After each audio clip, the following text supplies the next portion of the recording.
धाराशिवमध्ये महाविकास आघाडीत जुंपल्याचं पाहायला मिळालं। नगर परिषदेच्या जागा वाटपावरून शिवसेना उद्धव बाळासाहेब ठाकरे पक्ष आणि शरद पवार गटात थेट आमने-सामने लढत होणार आहे। दोन्ही पक्षांनी नगराध्यक्ष पदासाठी स्वतंत्र उमेदवार दिले। राष्ट्रवादी काँग्रेस जुन्या मालकाच्या इशाऱ्यावर रिंगणात उतरली असा आरोप खासदार ओमराजे निंबाळकर यांनी केला।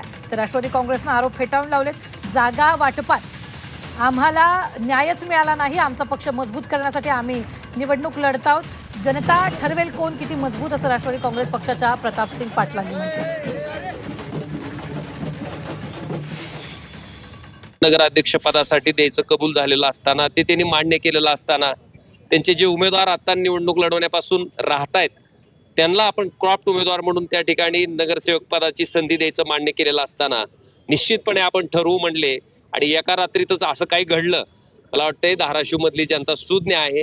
कशासाठी हे चाललंय, कुठल्या पद्धतीनं हे चाललंय, कोणाच्या इशाऱ्यावर हे चाललंय, ह्या जनतेला सगळं लक्षात येतं आणि जनता निश्चितपणे त्या ठिकाणी सर्वसामान्य लोक ह्याच्यावर येणाऱ्या 2 डिसेंबरच्या मतदानाच्या माध्यमातून शिक्कामोर्तब करतील। तिसऱ्या मीटिंग पर्यंत आमचं होतं। तिसऱ्या मीटिंग पर्यंत आम्ही 10चा ॲग्री करत होतो, आम्ही 9ला सुद्धा कॉम्प्रोमाइज करत होतो। आजच्या तुमच्या माध्यमातून सांगतो की प्रदेश अध्यक्षांनी 10 सांगितले होते, आम्ही 8ला पण कॉम्प्रोमाइजला तयार होतो। तिथल्या बैठकीतले सगळे आहेत आज, पण ते 5च्या जागी वर चढायलाच तयार नव्हते। तर इतक्या मोठ्या जनाधार पक्षाच्या असणाऱ्याला तुम्ही इतक्या कमी सीट देता, हे कार्यकर्त्यावर अन्याय होणार होतं।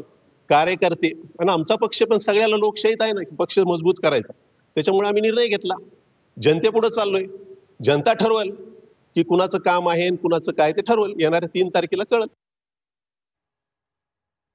तर धाराशिवमध्ये महाविकास आघाडीत बिघाडी झाल्याचं पाहायला मिळतंय। ओमराजे निंबाळकरांनीही यावेळी आरोप केलेला आहे।